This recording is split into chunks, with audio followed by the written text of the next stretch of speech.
Kalau kalian ngerti 3 konsep utama di akuntansi ini, skill akuntansi kalian bisa naik berkali-kali lipat dari sebelumnya.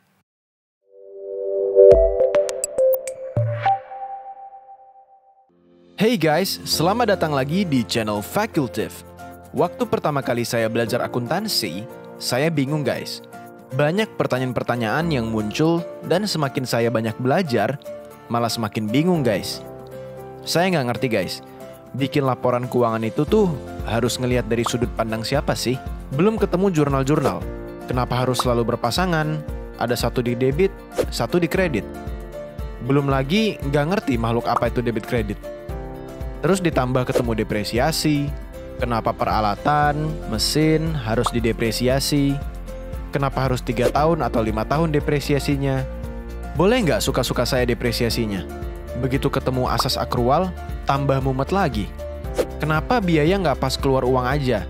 Kenapa belum keluar uang, udah ada biaya? Sementara di sisi lain, ada yang belum keluar uang, tapi udah ada biaya. Dan waktu belajar neraca, saya terkagum-kagum. Jurnal sana-sini, angka-angkanya dipindahin, digabungin, dan voila! Neraca bisa balance. Amazing guys! Saya terbingung-bingung dan terheran-heran belajar akuntansi.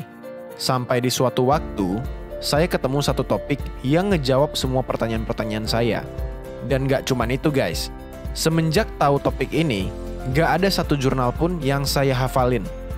Kalau sebelumnya saya hafalin jurnal satu persatu, diinget-inget prosesnya, setelah tahu topik ini, begitu baca jurnal, langsung tahu kenapa jurnalnya harus kayak gitu. Dan dampaknya ke laporan keuangan kayak gimana guys. Nah sekarang saya mau bagiin ilmu ini buat kalian. Dan menurut saya ini adalah topik yang paling penting di akuntansi yang wajib kalian tahu. Topik ini mengenai 3 konsep utama yang paling mendasar di akuntansi. Oke guys, kita langsung aja. Apa aja 3 konsep utama ini? Konsep yang pertama adalah konsep kesatuan usaha. Bahasa kerennya Business Unit Entity. Konsep yang kedua disebut dengan konsep kelangsungan usaha atau kontinuitas usaha. Bahasa kerennya adalah going concern. Dan konsep yang ketiga disebut dengan konsep upaya dan hasil atau sering disebut juga matching principle. Yuk kita bahas satu persatu. Konsep yang pertama adalah konsep kesatuan usaha. Apa itu konsep kesatuan usaha? Konsep kesatuan usaha adalah suatu konsep yang mengajarkan kalau perusahaan harus dianggap terpisah dari pemiliknya. Jadi, biarpun kalian bikin perusahaan dan kalian jadi bosnya, perusahaan harus dianggap sebagai entitas yang berbeda yang berdiri sendiri guys. Kalian gak boleh nganggep sama-sama aja mentang-mentang kalian bosnya. Jadi, seolah-olah kalau di gambar ini, ada 2 pihak jadinya. Perusahaan di sebelah kiri, dan kalian sebagai bosnya di sebelah kanan guys. Nah, waktu kalian bikin laporan keuangan atau buat jurnal-jurnal, kalian ngelihat dari sudut pandang perusahaan guys, bukan sudut pandang pemilik perusahaan. Jadi, waktu ada transaksi antara perusahaan dan kalian sebagai bosnya, itu dianggap kayak transaksi sama orang lain aja. Misalnya, kalau kalian keluar uang buat modal perusahaan, maka perusahaan dianggap berdiri sendiri. Dan waktu nerima uang dari kalian, perusahaan nganggap kayak terima uang dari orang lain aja. Jadi seolah-olah perusahaan ngutang ke kalian buat modal usahanya. Nah cuman akuntansi tetap ngehargain kalian sebagai bos perusahaan. Karena kalau utang ke orang lain, itu harus dibalikin dalam jangka waktu tertentu guys. Sementara kalau bos yang modalin, nggak dibalikin modalnya selama perusahaan berdiri. Itu kenapa di akuntansi utang ke pemilik dipisah. Kalau utang ke orang lain ya disebut kewajiban atau liability.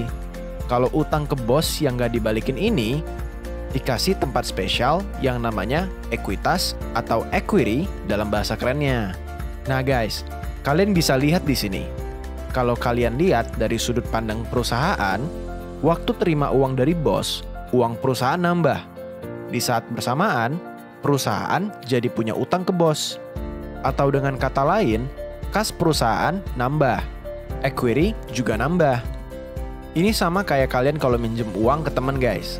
Pas kalian pinjem uang, kas kalian nambah. Dan di saat bersamaan, kalian punya utang ke teman.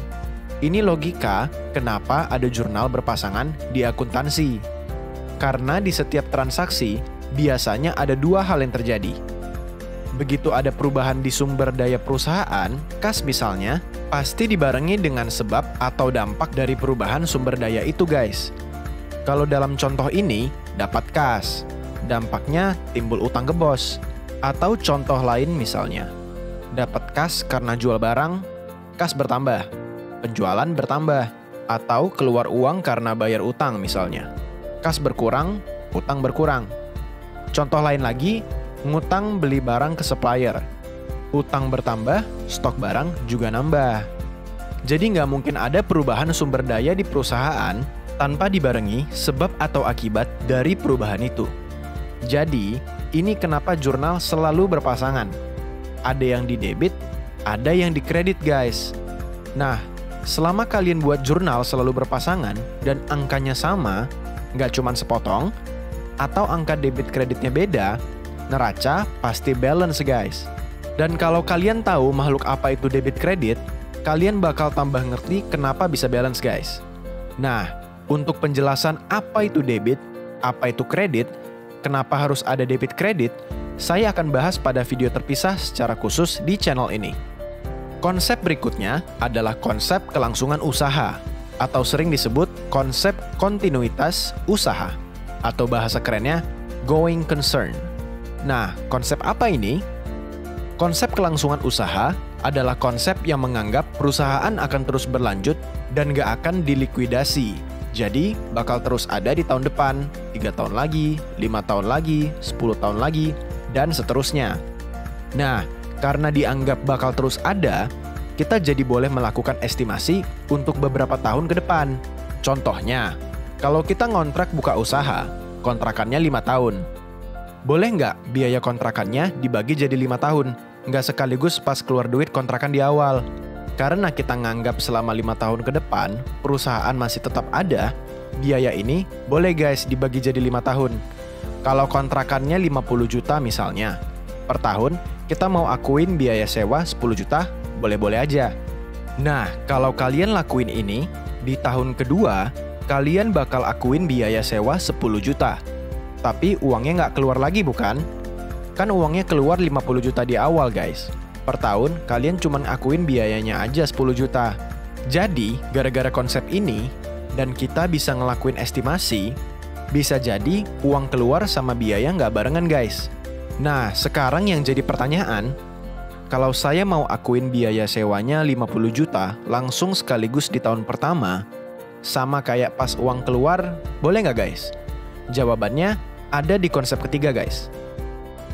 Konsep ketiga adalah konsep upaya dan hasil, atau bahasa kerennya matching principle. Konsep ini mengajarkan kalau kalian mengakui pendapatan di satu periode, maka semua usaha atau biaya yang muncul selama satu periode ini harus diakui juga. Jadi harus sebanding. Kalau kalian mau bikin laporan keuangan buat 1 tahun, penjualan kalian akuin selama 1 tahun, ya semua biayanya harus diakuin selama 1 tahun juga. Jangan biaya 5 tahun diakuin selama 1 tahun. Jadi, kalau kalian sewa buat 5 tahun, jangan semua biaya sewanya diakuin 1 tahun. Kenapa jangan? Supaya angka profitnya lebih ngegambarin keadaan sebenarnya guys. Bayangin, kalau kalian baru buka usaha, sewa diakuin semua di tahun pertama. Beli mesin diakuin semua biayanya di tahun pertama. Biaya perizinan, software semua diakuin di tahun pertama. Besar kemungkinan bakal rugi di tahun pertama. Kalian akan kesulitan begitu ingin tahu tahun pertama ini sebenarnya untung atau rugi sih dari usaha saya. Bisa jadi sebetulnya usaha kalian udah bagus, baik, tapi jadi nggak kelihatan karena biaya semua diakuin di tahun pertama. Lebih bahayanya lagi, di tahun kedua, ketiga, keempat, kelima, dan seterusnya, karena biaya udah diakuin semua di tahun pertama, dan gak ada biaya-biaya besar lagi di tahun-tahun berikutnya, usaha yang rugi bisa jadi terlihat untung. Lebih celakanya lagi, karena lihat untung sementara kenyataannya rugi, yang harusnya efisiensi malah ekspansi. Repot guys kalau udah gini. Logika yang sama jadi jawaban kenapa adanya depresiasi. Waktu kalian beli peralatan atau mesin ini gak akan dipakai cuma 1 tahun kan guys? Pasti dipakai terus bertahun-tahun. Jadi biayanya harus disesuaikan dengan masa manfaatnya berapa lama. Kalau kalian estimasi bisa dipakai selama 10 tahun, sah-sah aja kalau biaya peralatan atau mesin itu mau dibagi jadi 10 tahun. Kalau kalian estimasi bisa dipakai 50 tahun atau 100 tahun, dan kalian mau bagi jadi 100 tahun sekalipun sah-sah saja. Loh, tapi saya diajarkan di akuntansi depresiasi maksimum 20 tahun. Kenapa ya? Itu menurut standar perpajakan guys. Kalau suka-suka kalian nentuin berapa lama masa manfaat dan besarnya depresiasi, pemerintah repot guys, tiap-tiap perusahaan beda. Belum ada perusahaan yang gak taat bayar pajak.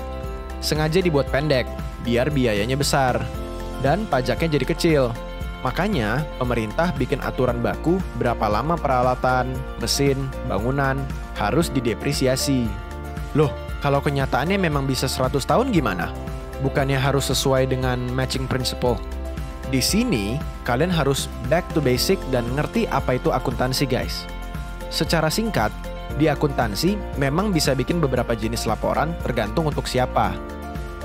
Ada untuk pemegang saham, untuk manajemen, dan ada untuk pajak. Kenapa bisa beda? Karena kepentingan dan informasi yang mau disampaikan kebutuhannya beda guys. Tapi sekali lagi, bukan memanipulasi data loh ya. Akuntansi ngajarin ngolah data, bukan manipulasi data. Penjelasan mengenai apa itu akuntansi, kenapa ada banyak jurusan akuntansi, apa bedanya ngolah informasi sama manipulasi informasi, bisa kalian lihat di video lain di channel ini. Oke guys, sampai di sini penjelasan ketiga konsep utama di akuntansi. Semoga bisa menjawab pertanyaan-pertanyaan mendasar yang kalian hadapi selama belajar akuntansi. Kalau kalian ada pertanyaan atau ingin request topik pembahasan lainnya, bisa kalian tuliskan pada kolom komentar di bawah. Dan kalau kalian menyukai video ini, jangan lupa untuk klik tombol like dan subscribe yang ada di bawah. Saya akan terus bagikan topik-topik menarik di channel Facultif ini. Jangan bingung belajar akuntansi dan tetap be simple.